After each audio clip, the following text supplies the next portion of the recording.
welcome to our first tech team event of the semester. So exciting. This is Zach Adams, and he's actually a Hope grad, Hope Education Program, taught middle school and kindergarten, so quite a wide range. He got his master's in educational technology, and now he works here at Hope as a professor of digital instruction. So we're super excited to have him and give him a warm welcome, and whenever you're ready, we can get started. Thank you so much. So throughout the presentation, I'm going to have you engage with technology. So having a laptop out, having a phone out, awesome. That green Post-it note, that's going to be a number that you're going to use when you're trying out a certain technology. I had to create like a bunch of test seats, so your number is based on that seat. A couple different things. There'll be QR codes throughout the presentation that you can scan and learn more information. If you scan the one up top right now, you'll have access to the presentation right now, and I pretty much hyperlink everything. So if it's an image, it's probably hyperlinked, or if it's a keyword that we'll talk about, it's hyperlinked. All right. And if you have like questions throughout, don't feel like you gotta wait till the very end to ask it. You can throw your hand up. I'll stop, answer. But I'll also have a Q&A at the end if you have additional questions and stuff like that. All right, so first I want to start by asking, what is technology? And Alan Kay is a computer scientist who's worked for Microsoft and Apple. And he basically says technology is anything that was invented after you were born. So if you think about that, and think about the things that have come out, and then you think about the students that you'll eventually teach, it's amazing what they would consider technology, what you consider technology. Right? They're going to come out knowing all these things that have been around since day one, where you are being introduced to new things constantly and wrestling with what could it be? What is this technology?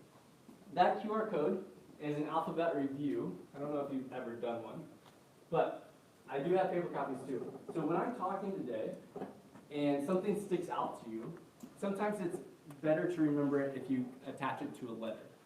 So for example, I just talked about Alan Kay.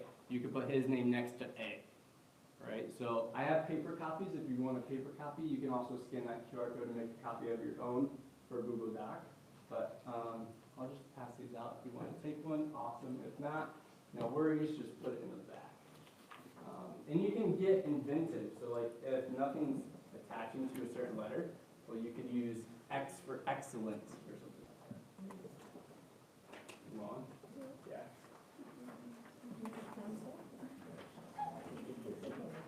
All right, and again, if you want a digital copy, scan the QR code.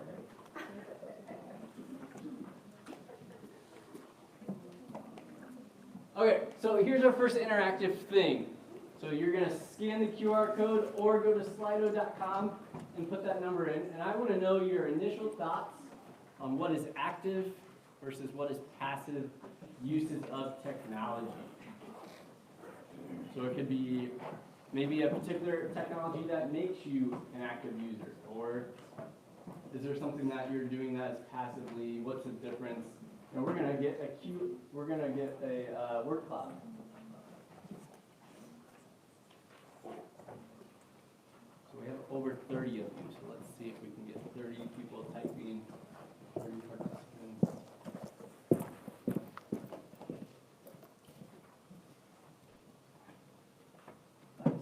Tablet, nice. Oh, interesting. Google Slides passive, but you're actively engaging in my Google Slides right now. So, certain ways of thinking about that. More engaging. And if you submitted, then you can just take a second to look at what others have said. Do you agree? There's Kahoot. Okay, educational videos is passive.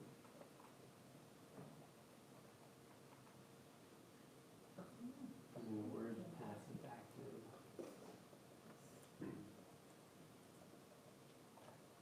Doing versus consuming, I like that one. All right, looks like we're getting close to that 30 number. Quizlet Live, yeah.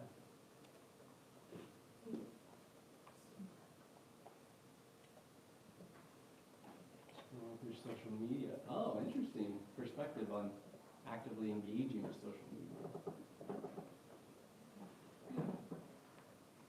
All right. Well, I wanted to start there just to see where your headspace is with interacting with technology and what you're going to require students to do. Now, I've taught in kindergarten and I've taught in middle school. You can have kindergarten students be active with technology. It's not just listening to a read aloud or watching a numbers video. You can have them create with technology, and the things I'll talk about today, I'll showcase how you could do it across all different grade levels, depending on what you're going to teach, subject, or what student base will be. All right, so we just talked about active versus passive, and I like to think of it as active, you are creating something, and passive, you are just consuming. Right?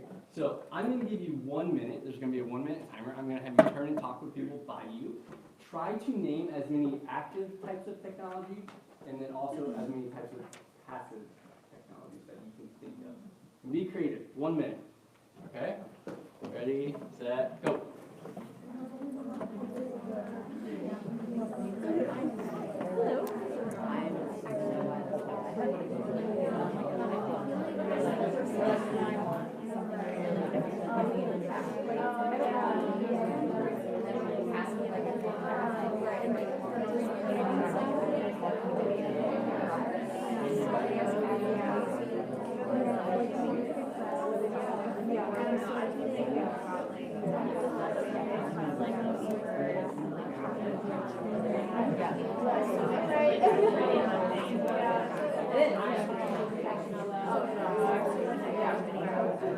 All right, you have about 20 seconds left. Keep going, keep naming them.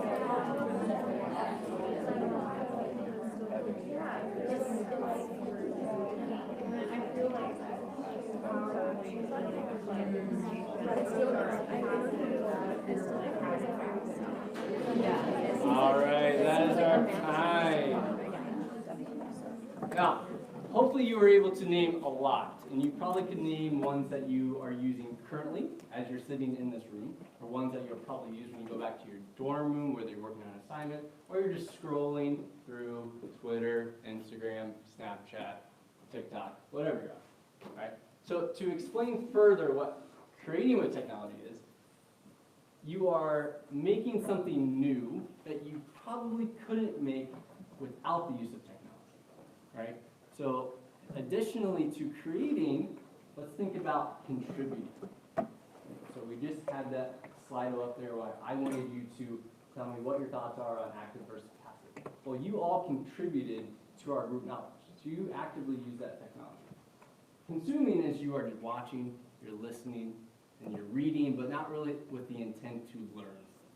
So maybe you're reading like a gossip tabloid online, right? That's just consuming. You're not really going to do anything with that information moving forward. But you can take passive technologies and make them active. So I put a picture of the YouTube symbol, right? Most often YouTube is passive. We're simply just looking at the video content. But you can upload a YouTube video to something like Edpuzzle or Nearpod and input questions throughout the YouTube video, and then now it's active. You're requiring the viewer to do something with that content. So just because we initially think of something as passive doesn't mean we can't make it an active use of technology. Now I want to take a second to pause and point our direction into organizations that are always talking about uses of technology in education. You probably hear about ISTE a lot. I just looked today, it's on Ed Tech Team's website, they talk about ISTE. Here's an example where I hyperlink stuff. So if you click on the word, the acronym ISTE, it will take you to a site that has all these different technologies that have the ISTE sign of approval, or seal of approval. So basically all these technologies that meet the ISTE standards. Right? And then if you click on the ISTE picture, it's going to take you to those student standards of how you're asking them to use technology.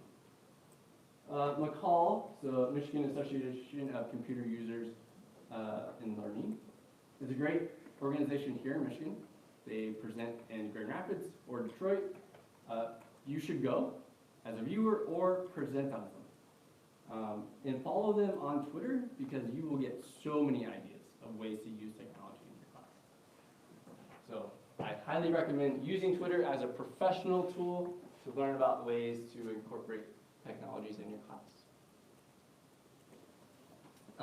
As educators, we probably have heard that we should scaffold things for our students. So I have a picture there of this guy who's designed a very interesting scaffold. But today we're going to focus on using active technologies, and specifically new technologies for your students in 4 steps. So we're going to have them play with that technology, then we're going to engage them in that technology, we're going to have them design, and then they need to share. Now, I come from a background teaching project-based learning where we connect everything to an authentic audience. So the reason we want to share is to show them they're not producing this for the teacher.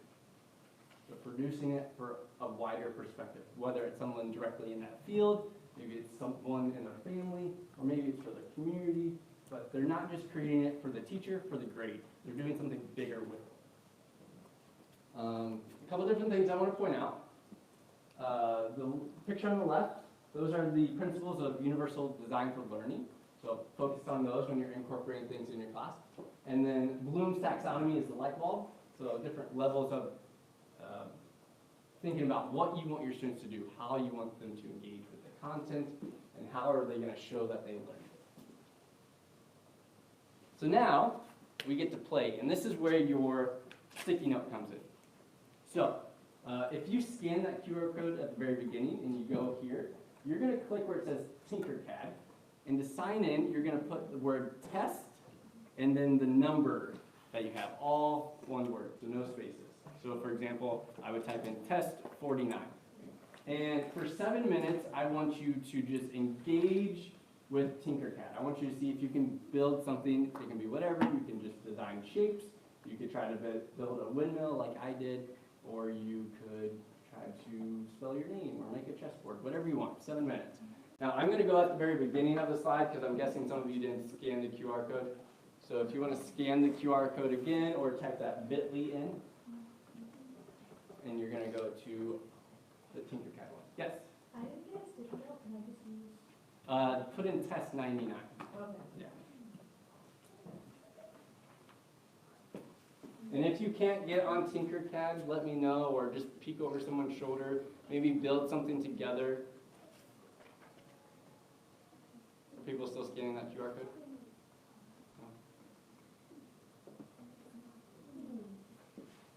All right, so again, I would click in here and I would type in, well, it knows that.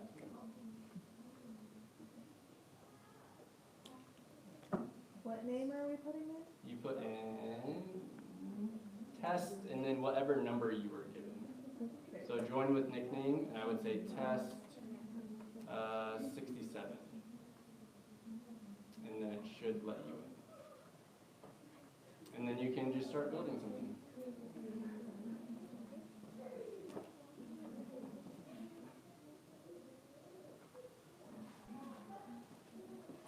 And I really don't like silence, so I'm going to play some music when you're doing this.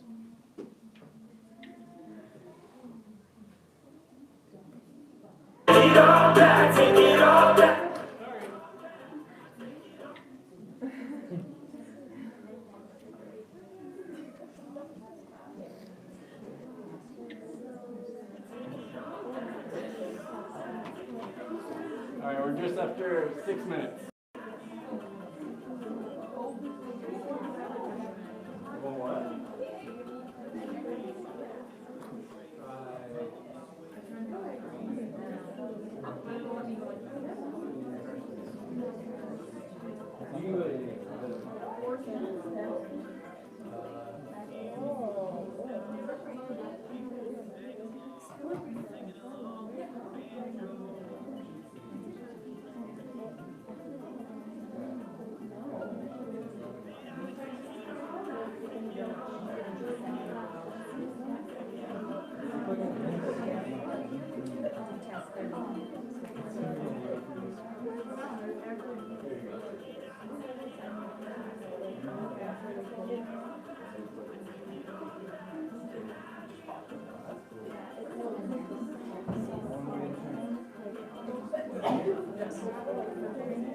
So you're just trying to build something. So I don't know if that'll work.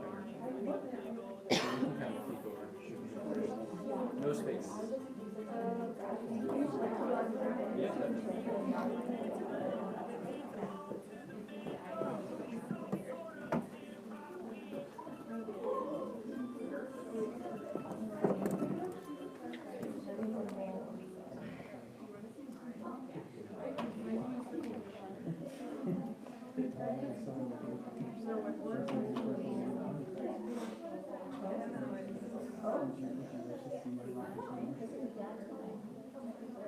Thank you.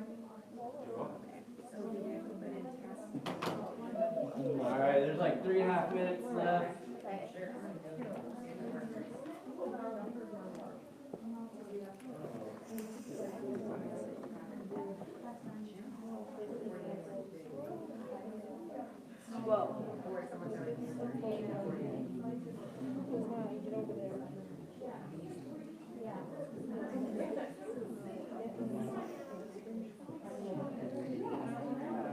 You can try stacking shapes or looking at it from different angles.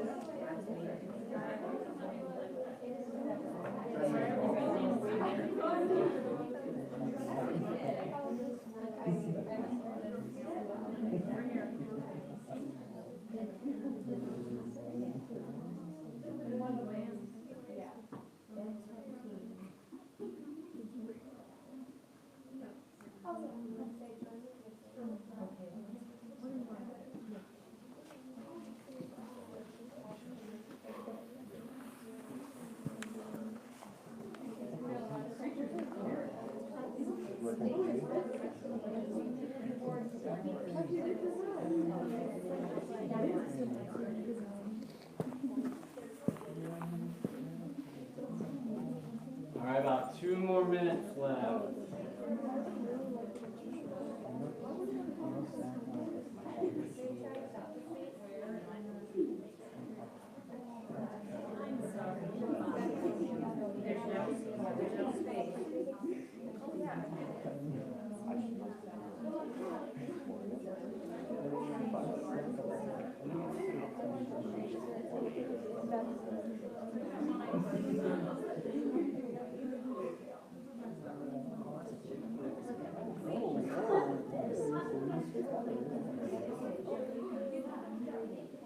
Oh, that's kind of cool, actually.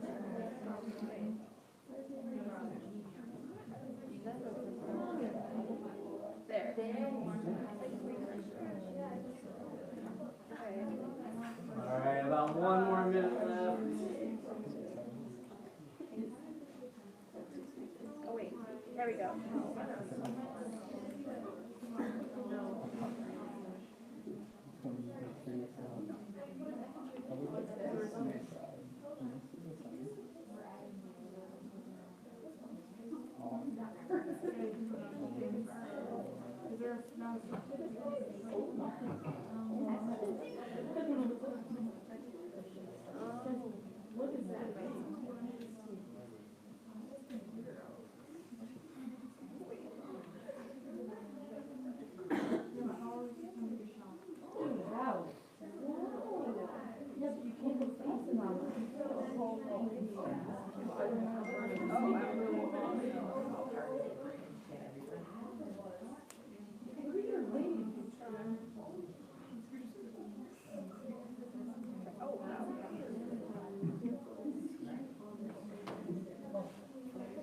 About 10 more seconds.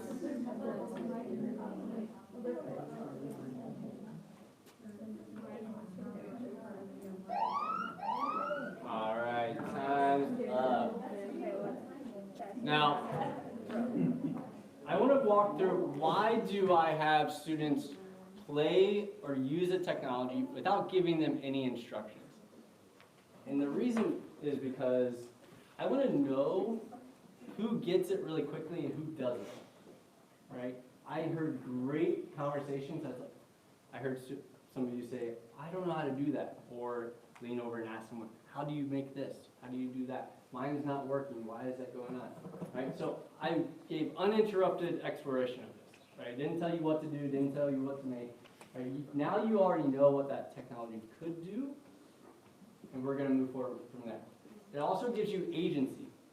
You got to build whatever you wanted. I saw palm trees, I saw houses, I saw some of you make your name in 3 dimensions. I saw someone make a skateboarder dude, which is going to go really well with what we're going to talk about next. So you got to design whatever you make, however you did it, any color. So you're engaging because you get to make the choice. So that gives me future teachable moments. Maybe there's an aspect that all of you understood that I was going to teach about, well, now I can skip it.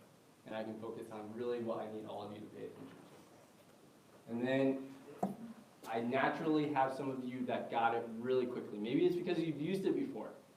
Or maybe you're just naturally inclined to using new technologies. I want to take a second to pause and kind of tell a backstory. So I taught kindergarten, and in my kindergarten classroom, I had an iPad for every student. And I had to teach them how to write with an iPad. So the first thing I did is I just had them get on the app. Right? The app was called StoryKit. And I just wanted to see what they could do. Now, the reason why I wanted that is because kids naturally watch their parents use technology. But that doesn't mean they've seen their parents use it in creating a story or write with it. They might see their parents type, send a text, send an email, or watch videos, but they don't really know exactly what they're doing. So I want to see who can open the app, who can figure out what the app can do, who can pick on colors, who can pick on letters. After that, then I can make small groups. Who are the students that didn't understand even how to turn on the iPad, find the app on the iPad? And once they started to get the keyboard up, what do you do then? Right? So just like I've done with my kindergarten students, I could do with you. I could group you based on who had trouble just getting on Tinkercad, right? Then we could go into who had trouble just making a shape different sizes or changing the level that it was on the graph. So those are ways that you can engage in play. Now we want to think about engaging them. And engaging comes with, why are we using this? What are we doing? How are we going to use it in the future? So I made a quick video going to different parts of Holland. Now, there was a time where you couldn't really take field trips because of COVID. You might be able to now based on what your school has budgets for. But you can always make a virtual field trip. So we're going to watch this video. There's no sound. You can make a virtual field trip using maps and doing street view. As you're watching, just try to pick out what you notice, what are you thinking, what are you wondering.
Let's see if you guys know where this one is. This one might be a little closer.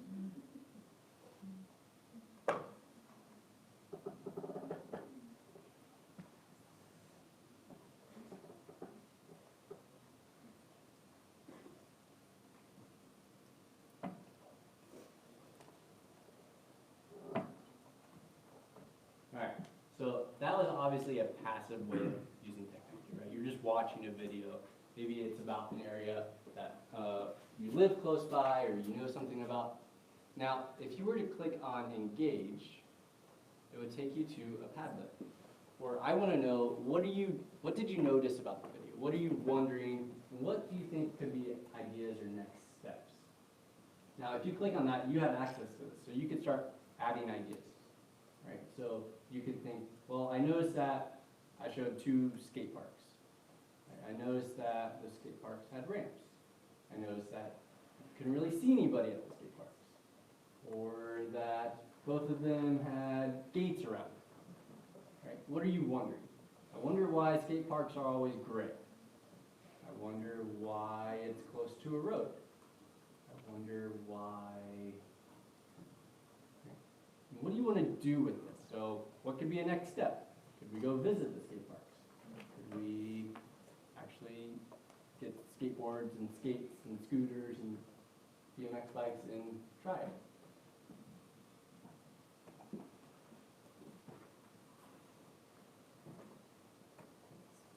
And so we have people who say that they're close by, you've seen them before, not a lot of things around. Next steps, go skate. Good entry event for PBL.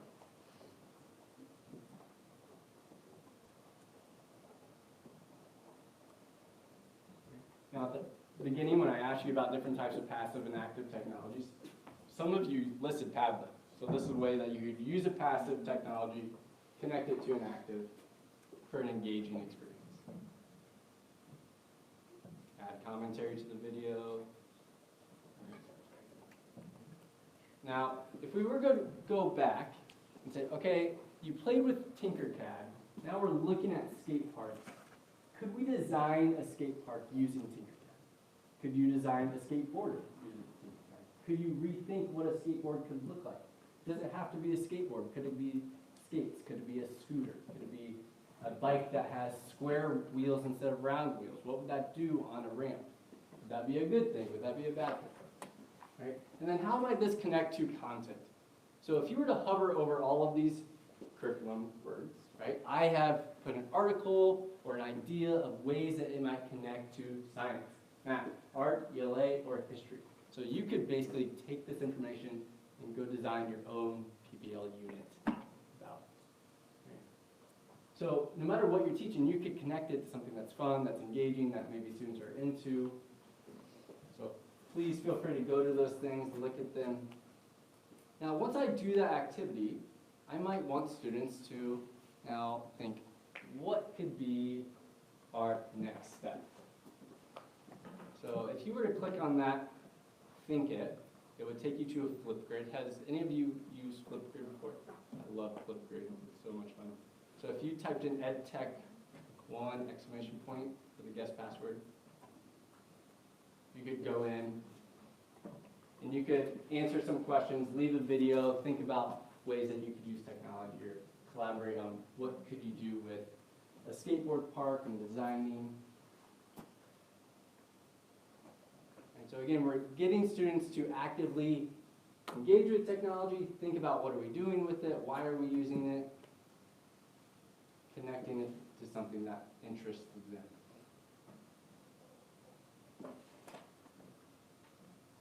All right, so we've talked about play, right? Talked about engage. Now we're going to talk about design. So once we've viewed a skate park, now let the students design their own skate park. Well, what if the student's never been to a skate park before? Well, the video I showed might give them some background knowledge. Right? Maybe they have friends that have skateboards or things like that. Show a picture of an example of what a skate park could look like. Right? And then go old school, have them draw it out. They could draw it on a piece of paper, or they could draw it digitally, however. So you could use notes on an iPad or iPhone. You could use Notability. You could use an app called Paper, or you could use Google Draw. Or you can simply just have them draw on a piece of paper and then take a picture of it and put it onto a Padlet so they can review it later. If students get stuck, give them a template. Right? So give them ideas of what a skate park could look like and then have them add on to it. Because a blank piece of paper can be very scary for some students. And then helping them design next step is by creating a digital Scrum board. I use Scrum boards in my class all the time, and it helps with executive function. So what's the step that has to happen first before we can move forward? So what would happen is I would have either individual students or teams of students, and we would document what are we on, what's our next step, what has been peer reviewed, and what is completely finished. And the reason why I have them write that out or have it visual somewhere is so they can see their progress.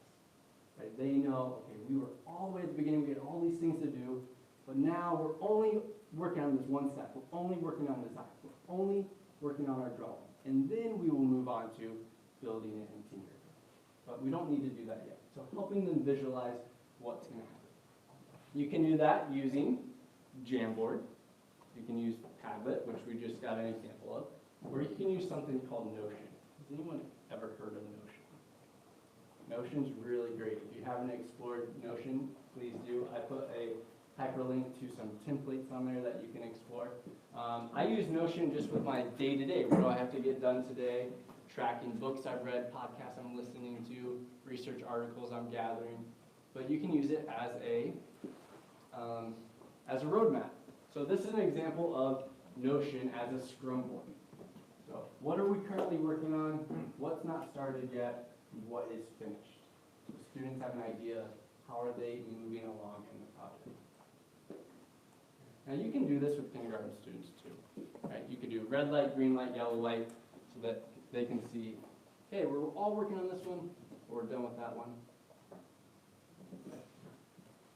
Now, Susan kind of made fun of me earlier before the presentation. She said, oh, this techie guy, he's using Post-it notes. I love combining analog and digital. So you can do both, right? You don't have to jump all in with digital. So we can combine. So I talked earlier about, well, they could draw it, right? And then you just take a picture. At one point, whiteboards were a technology. Remember that quote I put at the beginning? Technology is just something that was made after you were born. Well, for someone, a whiteboard is a technology. A dry erase marker is a technology. So we're still going to call that technology.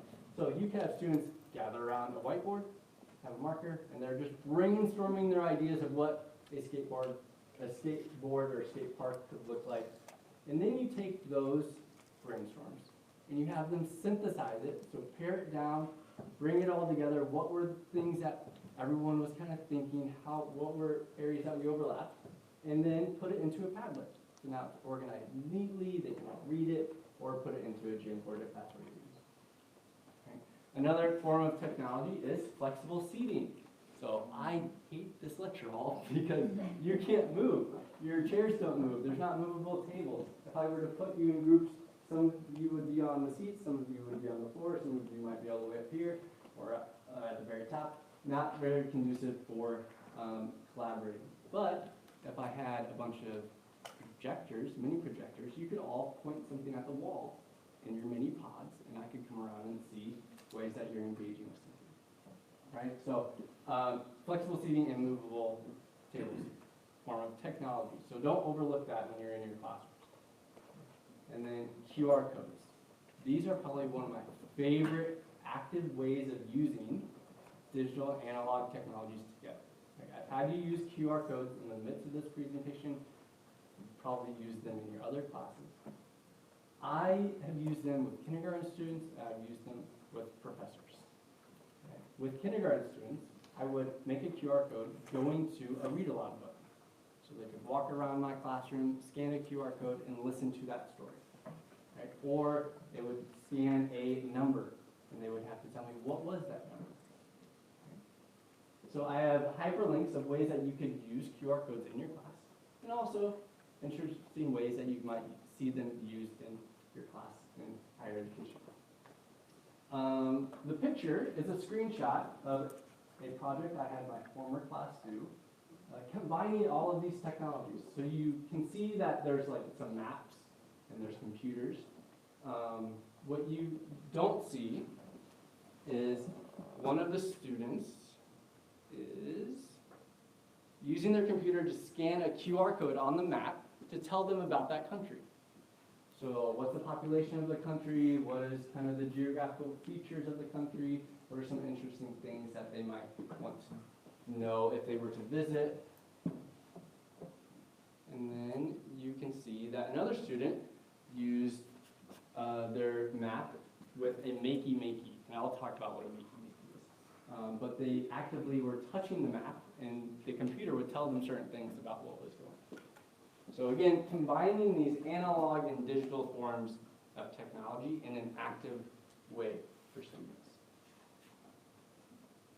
Right. Earlier I talked about executive functions, and we want to help students understand the processes about going through things so that things are in smaller chunks and they can handle it effectively, right? So if you're given a huge assignment in your class currently and you weren't told kind of what needs to get done first, then get your citations in, then to get it peer reviewed, right? You might kind of freak out when you have to do all this stuff and it's due on this date.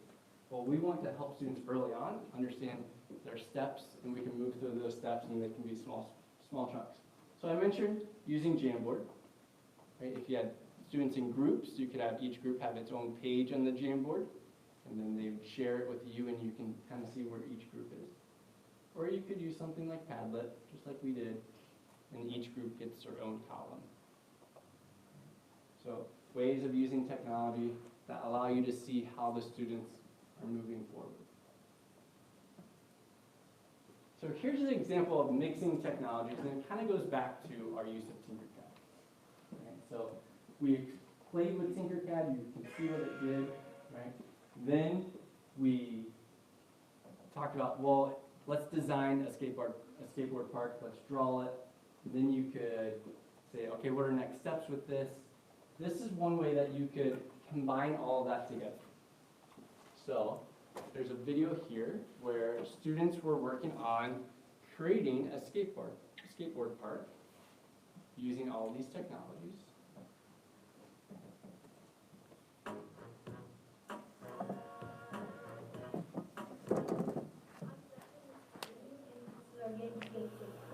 So to play, you press play, and then you can pick a map. We are in the process of coding a second map. So you click the map, and then you can grind around and by pressing space, and you can do tricks by pressing Q, which is a kickflip, E, which is a double kickflip, A, which is a normal shove, pop shove it, S is a front side shove it, D is a 360 pop shove, and then X is a 260 front shove. So with Earth, you can your Earth, and then you transfer it to a tactic. So you can press on this and then move in the game. So you have like a place to do it. And then Zephyr will explain to you about the tech deck. So we modified the tech deck, so when you're Earth in your live circuit, pretty much, you press on the tinfoil, and the tinfoil transfers around to this, so when it touches the circuit, or when it touches the tinfoil or the copper tape on the rail, it makes an electrical, which does the trick in the game. So we had to make it so the wheels are covered with copper wire, so when you're on the tinfoil, in your Earth, it moves, so the current is going through the wheels and everything. And the trucks and the normal part of the board or tail and nose. So when you're on the rail, it transfers into the rail and into the make. Yeah. And you can also grind the rail.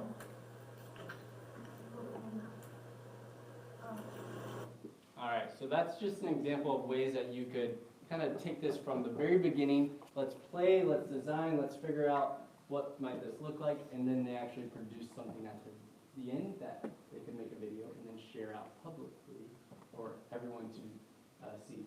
So if you were to click on these links, Makey, the students in this video were using a Makey. Basically, it's just a circuit board that you connect to your computer and you can tell it to do certain things. So for example, you could connect a bunch of bananas and you could play the piano with bananas.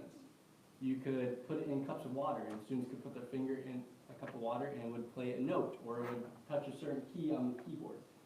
You could have it operate a Google Slides. You could have, I also put Scratch on there. Has anyone ever used Scratch? It's basically a programming software that you could create games. So it starts by you're given this little character and you can move it around the screen. So you could use Makey to move your character around the screen. And then that last link is to a site called Instructables, where people just post videos or instructions on how to create something. So this video actually came from Instructables, so you could see step by step, how did this teacher have their students create this using all these technologies. So you could have your students do a write-up for Instructables as a way to share their ways of using technology. Okay, and that would be kind of like the finishing up their uses. All right, so now let's talk about share and why we share. Right? Earlier I said we share because we need to connect it to an authentic audience. The students are not producing something simply for a grade. They should not do that. Because then they lose interest, they lose excitement, right? It's not as engaging if they know, well, I'm just going to get an A or a B for Mr. Adams and we'll move on to the next. We want to connect it to something bigger than that. So, ways to share. You could share on Flip, right? So you could have students maybe record a reflection video, and then you could invite parents or you can invite grandparents or community members to look at their videos on Flip using that guest password, kind of like I gave to you guys. You could use Wakelet, and I've been talking about Wakelet with some of your professors, as a way for them to, again, share their design process. So they could be taking pictures throughout their design process, and they could do an Instructables write-up, and they could upload it to Wakelet as a kind of a mapping of their journey. Share on Twitter, connect with professionals outside of your area. You could find a Twitter group for almost anything. And if you just type in educational hashtags, there's a Twitter group for every subject, for every content level, for elementary, middle school, high school, higher ed. So if you want to know what are other teachers doing in their classrooms, go look at Twitter, type in a hashtag, and they'll also have like chats throughout certain days. Or create a class blog, right, so that others in the community and your school or around the world can see what is happening in your class and get students exposed to real life comments, right? They like to get advice from other people. So those are ways to share. All right, Q&A. So now you're going to scan that QR code or go to slido.com and ask a question. Or you can simply just raise your hand and ask a question about active versus passive, what it could look like in your class. Some of you might be student teaching soon.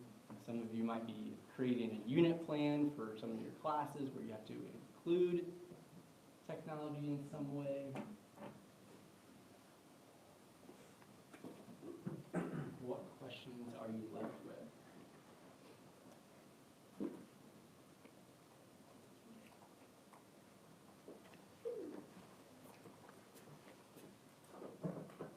Awesome.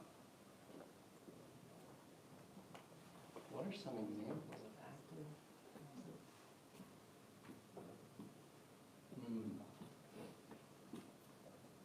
That first one's kind of hard to answer because I don't know what you have been aware of.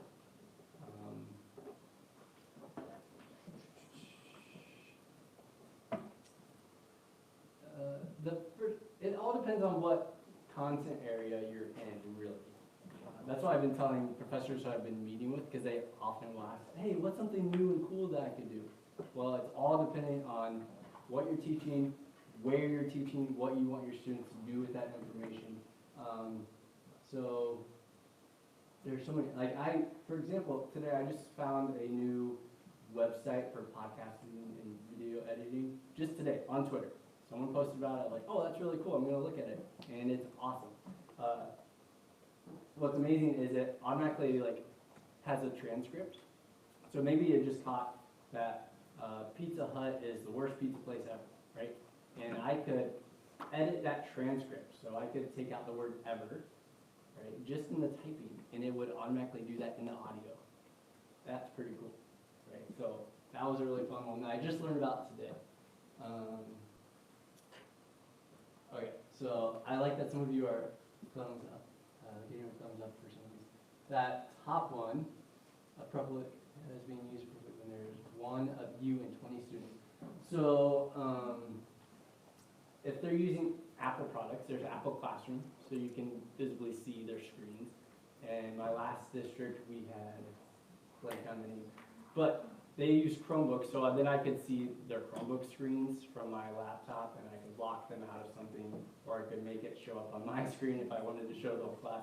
So there's software out there that you can see student screens. Now, that's in a non-bring your own device setting, right? If, for example, you all brought your own devices, I can't just like pull up an app and all of a sudden see your screen, right? But in school districts where the students are given those devices, you have some power over for what they can see, when they can see it, and stuff like that. And with iPads, I really like this for kindergarten students.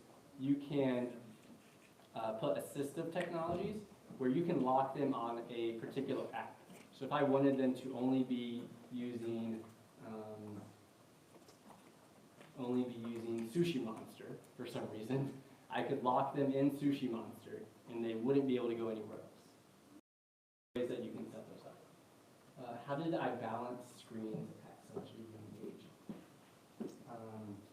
I just listened to something interesting the other day. It's not necessarily about time. It's about what they're doing, right? So if I simply just wanted them to watch YouTube videos all day, I'm probably gonna set a limit, right, to 20 minutes a day or something. But if they're doing something where they're creating, they're writing, they're drawing, they're sharing, go nuts. I don't care how long you're using it because you're actively, like I said, creating or contributing. And that's what we gotta distinguish away from using technology. Technology isn't this thing that we should manage our time with. But if you're noticing that you're spending 3 hours on TikTok every week, that's probably a lot. You should probably manage your time about that.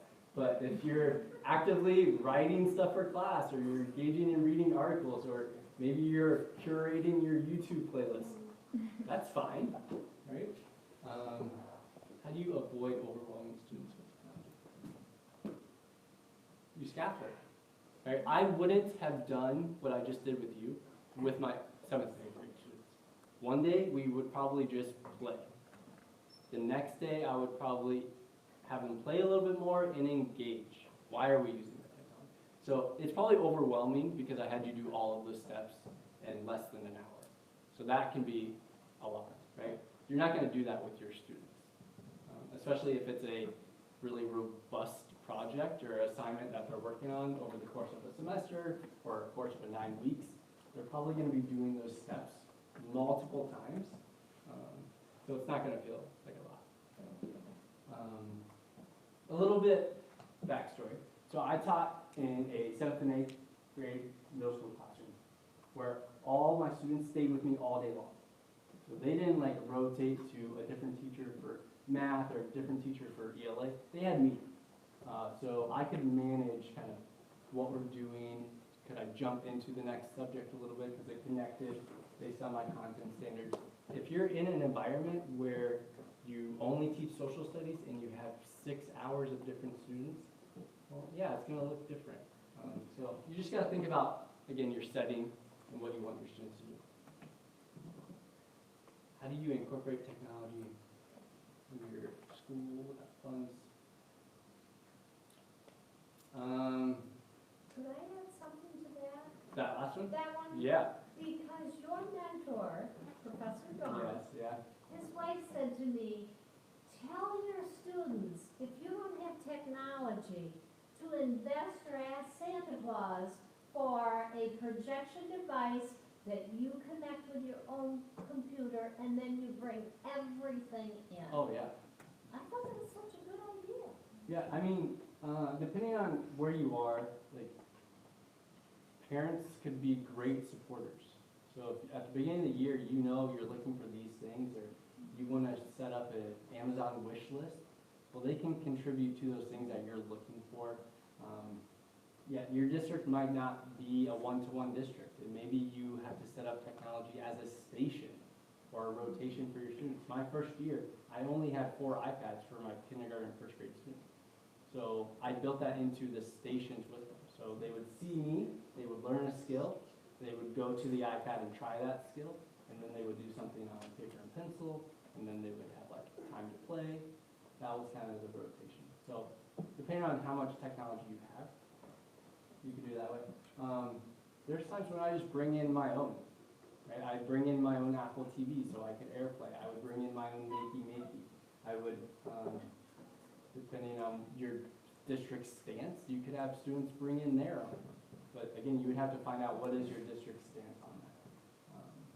I would often have, technology doesn't always work, right? Sometimes it goes out on you with no logical reason. I would have my students then use their phones.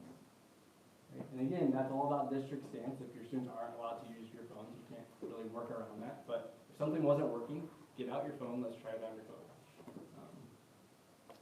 Does the Enrich School District have tech alone now?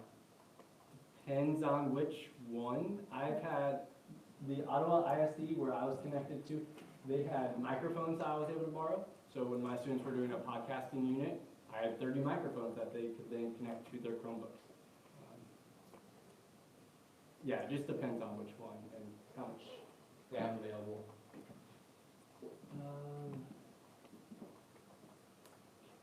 That second question, great question. You teach with UDL in mind, so Universal Designs of Learning in mind. I put that link in there so you can kind of look at the principles. So you want to create multiple ways of engaging with the material, multiple ways of representing their knowledge, and multiple ways of like what devices they could use that material with. So my presentation, I could then put it onto Moodle and have myself do an audio recording over top. So you could just listen. This is being recorded, so then you could go back and listen to or watch the recording and go through the presentation. Right? I gave you the presentation so you could take notes on. So again, multiple ways that you could have access to the information. So I highly recommend looking at those UDL principles and thinking about how could you incorporate those into your classrooms. And I would say don't think you have to do everything day one. Like start small and do like one more the next week or the next month, just so you kind of build that momentum.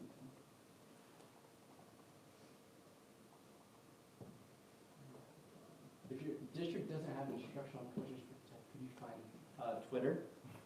I'm telling you, get on Twitter. If you're not on it, I know it kind of seems like, oh, old people use Twitter now, right? It used to be Facebook, Twitter, now it's just Instagram, TikTok, whatever.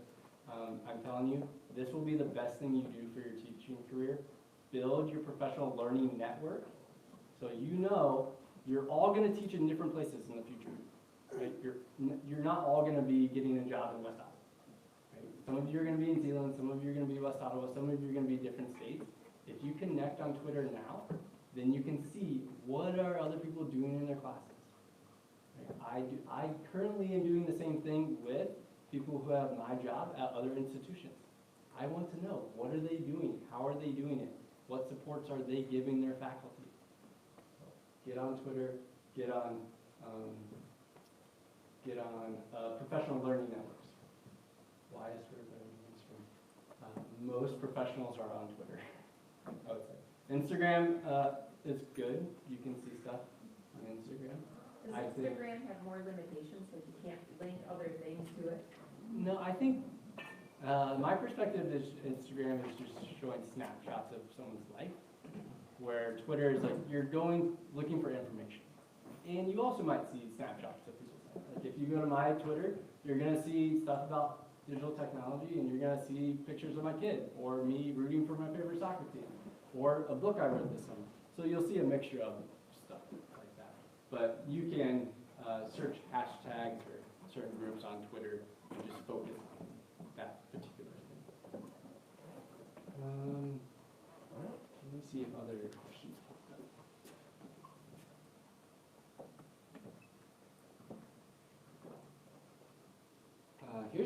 I like this one. So what's really nice is I can send that question right now. You shared so much today. How should a future teacher begin to decide what to learn first?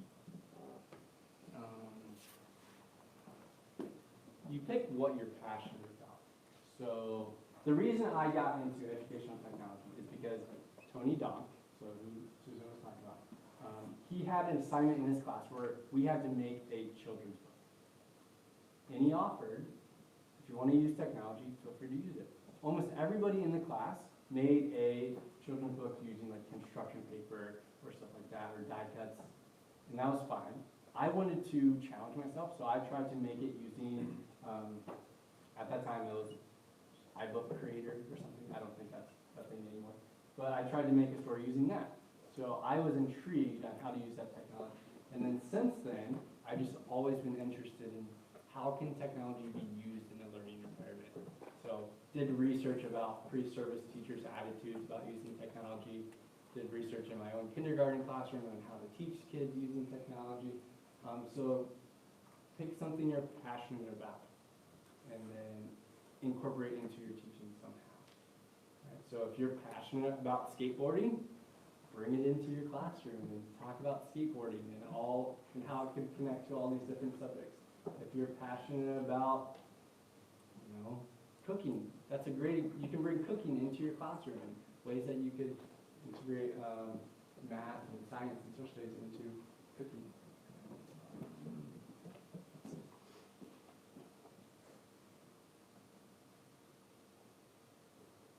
What is one of your favorite projects you've done with students that include technology?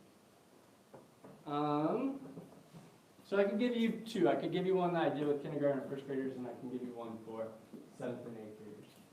One with kindergarten and first graders. I had them use that Makey Makey, that circuit board that I was talking about, and we were designing a accessible playground. So when I say accessible playground, you might think, well, aren't all playgrounds accessible? They're all outside. Pretty much can get to them if you can get through the fence or whatever. But the reason we studied that is because one of my students at the time, they had a sibling who was in a wheelchair. And they came to our school, and our school has wood chips as the ground. And their wheelchair got stuck. So the playground was not accessible for that child. And even if the wheelchair wasn't stuck, there were things that he could not reach or touch or play with. So my students wanted to know why were playgrounds designed like that. So then we went to an accessible playground that's actually here in Holland by the skate park, where they have things that have different textures and everything's at pretty much hip level or knee level for kids. They have a wheelchair slide actually at that playground.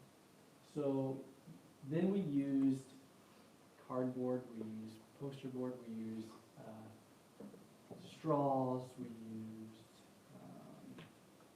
tinfoil, and they built a prototype of an accessible playground, thinking of students that might be deaf. What might they need to be able to touch to know where on the playground are they? Or students who might be blind, what sounds could we incorporate to let them know, hey, you're close to the slide, or you are about to get out of the playground area. And they connected it to a Makey Makey as a way to show how sound would be used, how different textures would be used. And then I had this 7th and 8th grade class come in, and they had to listen to my kindergarten students talk them through that project. So that was really fun.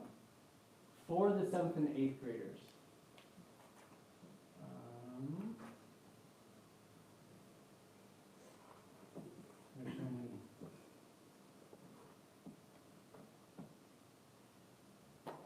okay, so one of them, I did a PBL about influential Americans between 1776 and 1876. So they had to do a presentation to the mayor of Zeeland about who shows zeal. And they had to figure out someone from that time period that fit the definition of zeal, and they presented it to the mayor of Zeeland to see if it would be put in the roundabout that they were building by Captain Sutton. And so they used various presentation technologies. They had someone that used a 3D printer to make a small replica of their person that showed zeal, or they made a video to introduce their influential American and why they showed zeal. So that was fun because they got to actually connect with the authentic audience, bring the mayor in, walk them through their kind of prototypes. And they had to calculate how big the statue would be, how much it would cost, would it be a distraction to drivers, that kind of stuff. So that was really fun. I like that one.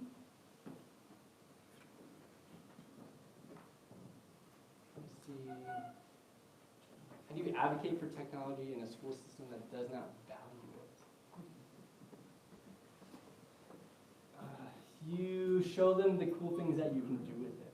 You be the example. You stand out and you show why your students are engaging with their learning so much more because their use of technology rather than that. I don't know if that's a trend anymore. I feel like it's almost the other way, where everyone's being told you have to use technology, whether you know how to use it or not.